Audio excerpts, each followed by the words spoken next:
السلام علیکم ناظرین، میں ہوں ارشد ندیم اور آپ دیکھ رہے ہیں ہمارا یوٹیوب چینل اور Facebook page voice of Pakistan. ناظرین، اوان نگر پٹھان ہوٹل اور نورشاہ تلئی کے درمیان ایک پل واقع ہے جو مکمل ٹوٹ پھوٹ کا شکار ہے، جس سے 35,000 کی آبادی متاثر ہے۔ علاقہ مکینوں کو ہر روز حادثات کا سامنا کرنا پڑتا ہے۔ آئیے دیکھتے ہیں مکمل رپورٹ اس ویڈیو میں۔ جی وعلیکم السلام بھائی جان، یہ آپ دیکھ رہے ہیں جو پل آپ اوان نگر لکھا ہوا ہے، یہ پل پٹھان ہوٹل اور نورشاہ تلئی کے درمیان والی پل ہے۔ یہ پل بالکل ٹوٹ گئی ہے۔ ہمارا ادھر سے بہت راستہ جانے کے لیے بہت مشکل ہو چکا ہے۔ ادھر سے آگے ملتان کرنا، نماز پڑھ کے ہر بندہ رابطہ کرنا، ہر کوئی اپنے کام میں ہر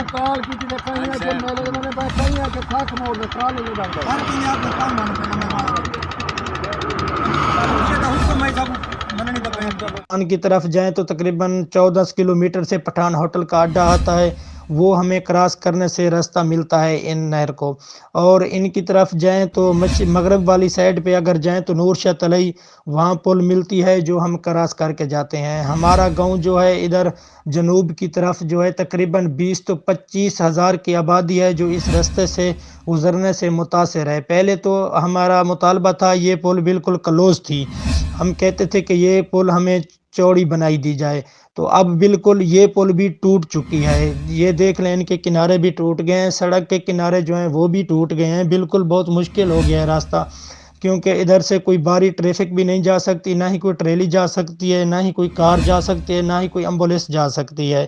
ہمارے لیے بہت مسئلہ بنتا ہے۔ ہمارے علاقے میں پہلے تو ایمبولینس آتی نہیں ہے کیونکہ راستہ نہیں ہے۔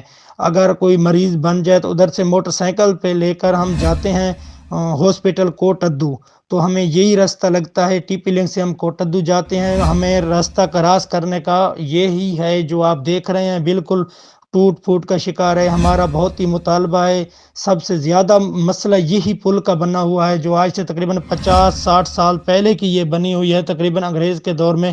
ہمارے پاکستان بننے کے بعد کسی نے یہ پل کے بارے نہیں سوچا، ہمارے لیے بہت ہی مسئلہ بنا ہوا ہے۔ ہم اس لیے احتجاج کیا ہوا ہے، یہ سامنے بزرگ کھڑے ہوئے ہیں، تو ہمارا یہی مطالبہ ہے حکومت سے، سب سے پہلے ہمیں یہ پل بنا کے دی جائے۔ ہمارے لیے یہ پل کا بہت ہی مسئلہ ہے۔ السلام